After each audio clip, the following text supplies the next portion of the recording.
Today we're talking about weight loss stalls while on a GLP-1 medication. Eventually, practically everyone's weight loss stalls at some point in their journey. So what is a stall? What causes them? How do you break a stall?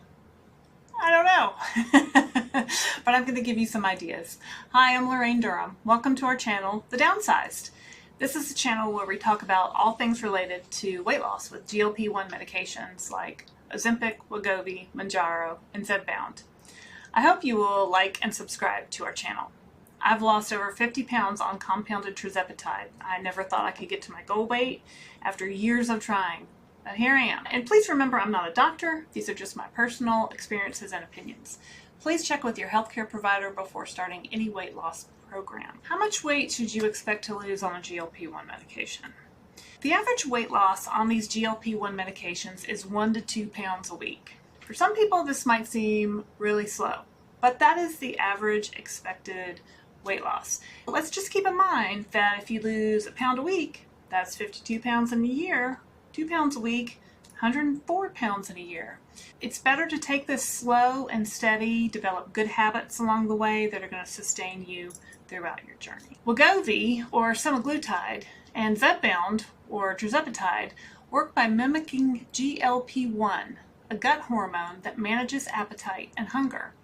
Tirzepatide, the active ingredient in Zepbound, also targets an additional hormone called GIP. Stimulating GLP-1 and GIP levels through medication can slow digestion and reduce appetite, helping people to lose 15 to 20% of their body weight. I have recently been hearing from quite a few people that their weight loss has slowed down while on Wegovy or Zepbound or a compound version of these medications. Usually the first few weeks after starting the shots, things are going great. People report good weight loss results, but then at some point the weight loss slows to a standstill. The scale seems like it doesn't want to budge. Don't get discouraged. It happens to almost everyone. So what do you do to get your weight loss going again? Let's talk about what causes a stall. A weight loss stall or plateau is when your weight stops changing for a few weeks. Try not to look at day-to-day fluctuations, but rather look at the week-over-week progress.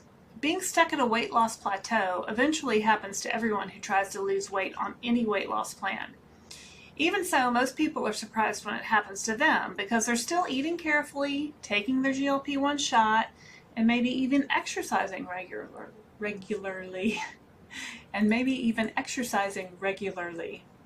The frustrating reality is that even well-planned weight loss efforts can stall.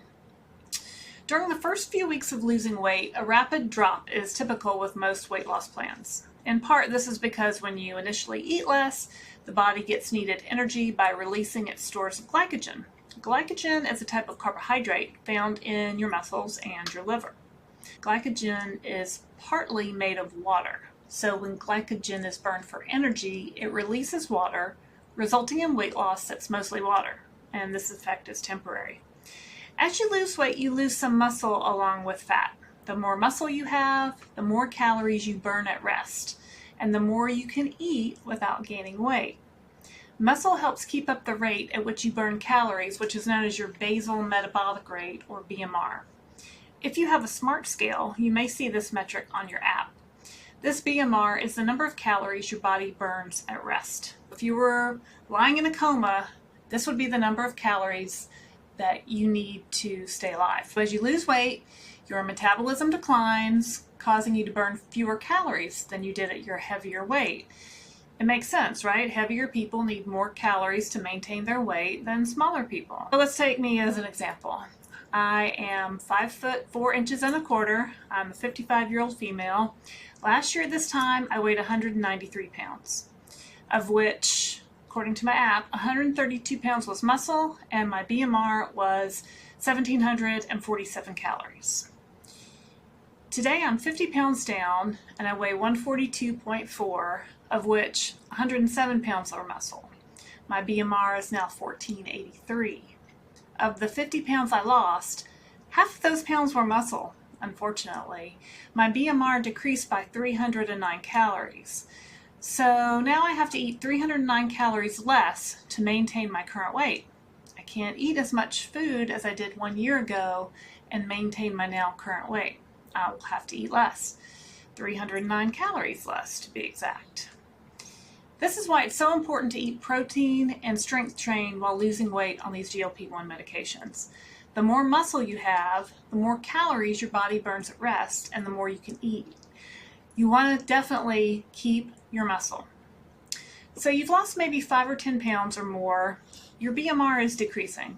Your weight loss slows, even if you eat the same number of calories that helped you lose weight at the beginning. When the calories you burn equal the calories you eat, you reach a plateau and you will stop losing weight.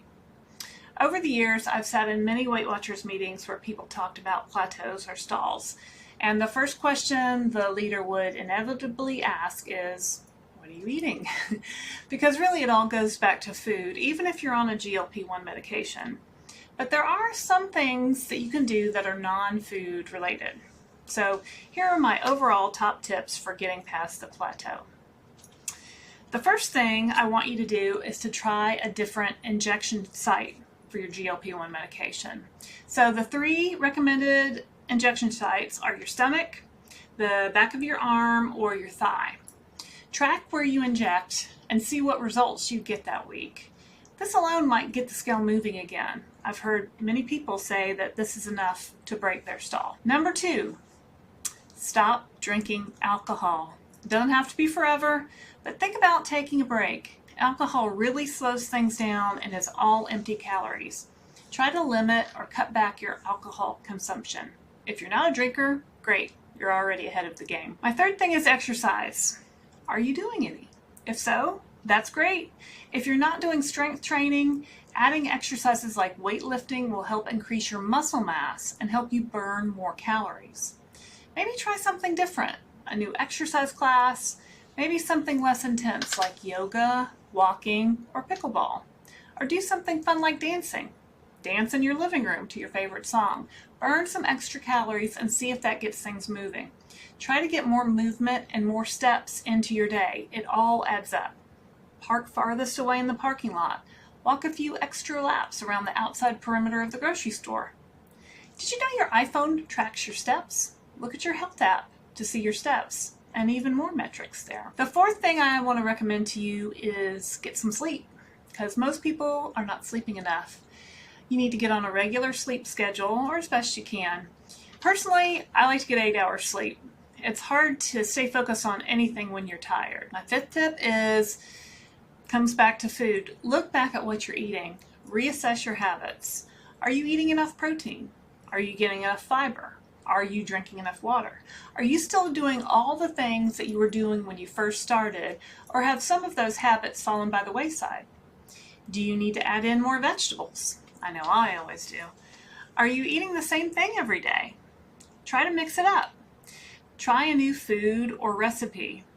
Many people find that tracking their food is helpful. Go back to the calories you need to lose weight at your current weight. Remember that BMR from earlier? Track what you eat for a few days, add up the calories, and see how close you are to your target weight loss calories. And number 6, to that end, are you out eating your medication? If you've been on the same dose of medication for 4 weeks or more, you may notice that you can eat more. You can fit more food inside your stomach. Maybe your side effects like nausea have subsided, which enables you to eat more. If this is the case for you, ask your healthcare provider about moving up in dose. Remember, as you lose weight, the less calories you will burn at rest. 7th thing is maybe you need to eat more calories. Are you going lower than 1,200 calories? Because this can really slow down your weight loss. When you go lower than 1,200 calories for an extended period of time, your body might think it's starving to death. Your body is very good at keeping you alive. It will try to hold on to every calorie you put in.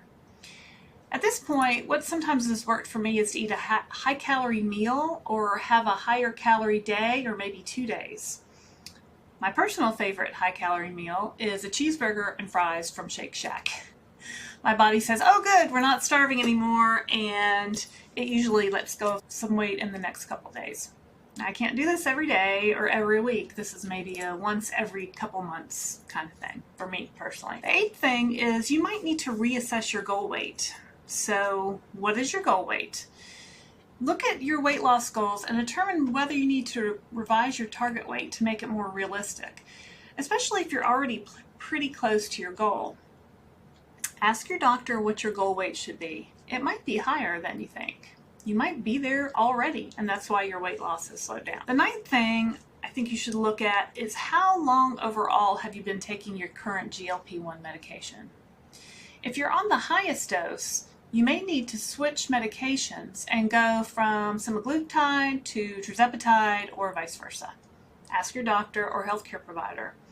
In the largest clinical trial of people taking tirzepatide, participants reached a weight loss plateau at an average of 70 weeks.